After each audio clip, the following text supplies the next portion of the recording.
You think you walk into a store and choose what to buy. But before you even touch the cart, the store has already started choosing for you. The music is calm, the lighting is soft, the sale sign is bright red. The expensive option is placed next to the even more expensive option. The checkout button is glowing like it has been waiting for you personally. And somewhere in the background, a marketing team is hoping you feel like this was all your idea. That is the strange thing about shopping. Most purchases feel personal, but many of them are designed. Not forced, not magic, not mind control, just a long list of tiny nudges that make one choice feel easier, safer, smarter, or more urgent than another. And once you see them, stores start looking less like stores. They start looking like machines built to turn attention into money. Let's start with the most basic trick, the price tag. A product costs $10, but the store writes $9.99. Your brain knows this is basically $10. Your calculator knows this is basically $10. Even your wallet, which has seen things, knows this is basically $10. But your brain still sees the first number first. 9 feels smaller than 10. That 1 cent difference is not about saving you money. It is about making the price feel lighter. And that is the first rule of shopping psychology. Stores do not only sell products, they sell feelings about prices. A price can feel cheap.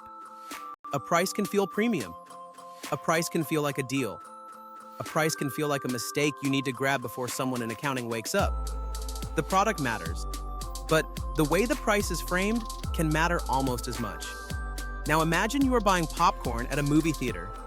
Small popcorn is $5, large popcorn is $8.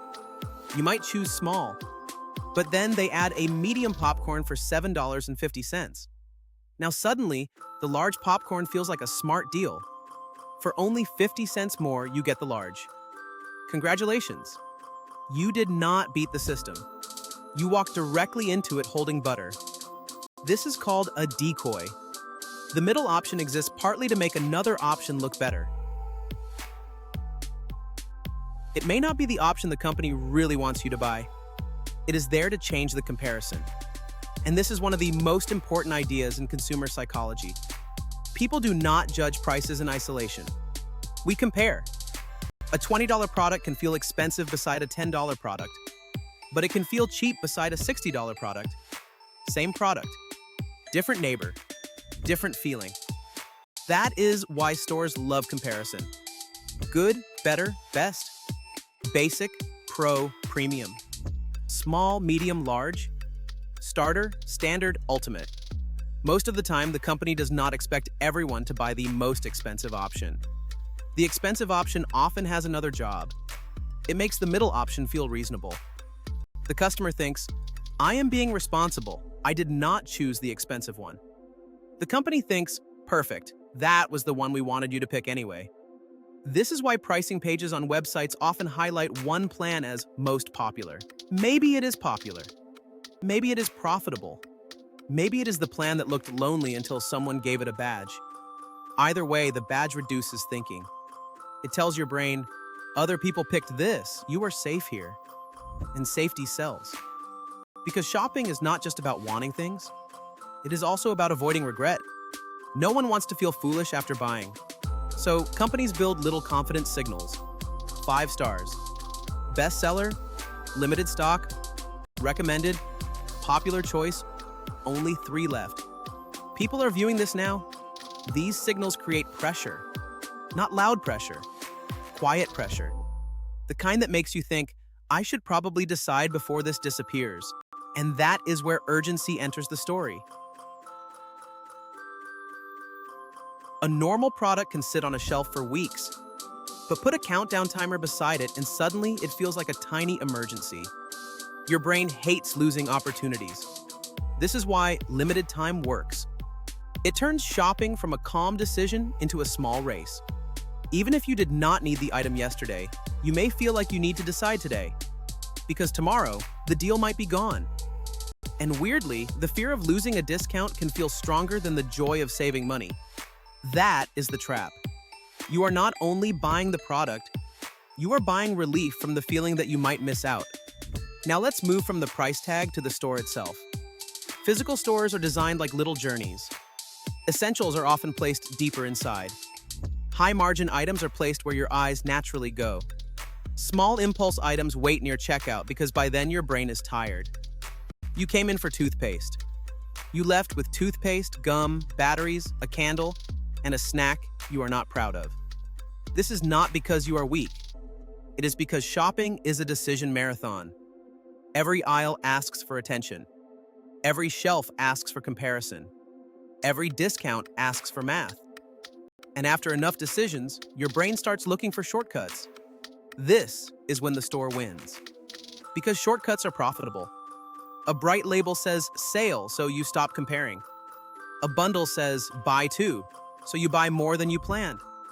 A shelf says premium, so you assume quality. A package says natural, so you feel healthier. A checkout page says free shipping after $50, so you add $12 of things to avoid paying $6 for shipping. This is the comedy of modern shopping. You spend more money to feel like you saved money. And somehow, it makes sense in the moment. Online stores took these tricks and made them faster. In a physical store, you have shelves. Online, the shelf never ends. The page recommends products. The cart suggests add-ons. The discount code box makes you feel like there must be a secret deal somewhere. The delivery fee appears late. The return policy removes guilt. The payment plan breaks one big price into 4 smaller emotional problems. And every click creates data. Online shopping is not just selling, it is learning. Which product did you pause on? Which photo did you zoom? Which price made you hesitate? Which discount made you return? Which email subject made you click at midnight like a financially unstable raccoon? The store watches behavior, tests layouts, changes prices, changes headlines, and learns what makes people move. That is why modern shopping feels so smooth. The friction is removed from buying, but not always from thinking. Sometimes the easier it is to buy, the harder it is to stop. This is also why hidden fees became such a big issue. A product or ticket can look affordable at first. Then service fees, delivery fees, convenience fees, processing fees, and mysterious "because we can" fees appear near the end. By that point, you have already invested time. You picked the item. You chose the date. You entered details. You imagined having it. So when the final price rises, many people still continue. The business is betting that you are too far in to walk away. That is called drip pricing. The price arrives piece by piece. And by the time the full cost appears, your brain has already started owning the purchase emotionally. This is why regulators have paid attention to hidden fees. Because when the first price is not the real price, comparison becomes harder. And when comparison becomes harder, consumers lose power. But not every trick is shady. Some pricing psychology is just business. Stores need to sell. Customers need to decide. A clean layout can help. A simple comparison can help. A bundle can be useful. A sale can be real. The problem begins when the design stops helping you choose and starts pushing you to spend without noticing. That is the line. And it is not always obvious. Because the best pricing psychology does not feel like pressure. It feels like convenience. It feels like a smart deal. It feels like a reward. It feels like you are in control. That is why this system works so well. It does not need to force you. It only needs to arrange the choices. Place the expensive option beside the regular one. Make the middle plan look safe. Turn the discount red. Add a countdown clock. Show 5 stars. Offer free shipping if you spend a little more. Break the payment into smaller pieces. Then let the customer feel like the decision was completely natural. And to be fair, sometimes it is. People are not helpless. You can compare unit prices. You can wait 24 hours. You can ignore fake urgency. You can ask, would I buy this size? Would I buy this if it were not on sale? You can check whether the bundle is actually cheaper. You can leave the cart and see if the desire survives until tomorrow. That one trick alone destroys a lot of bad purchases. because urgency hates sleep.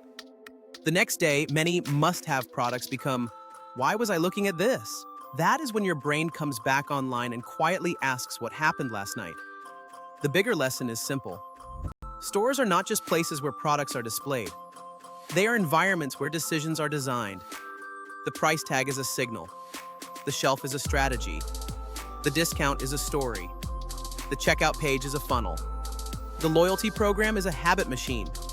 And your attention is the asset. So the next time you walk into a store or open a shopping app, remember this. You are not just choosing between products. You are walking through a business model built around your brain. And the most profitable purchase is not always the one you planned. It is the one that somehow felt like your idea.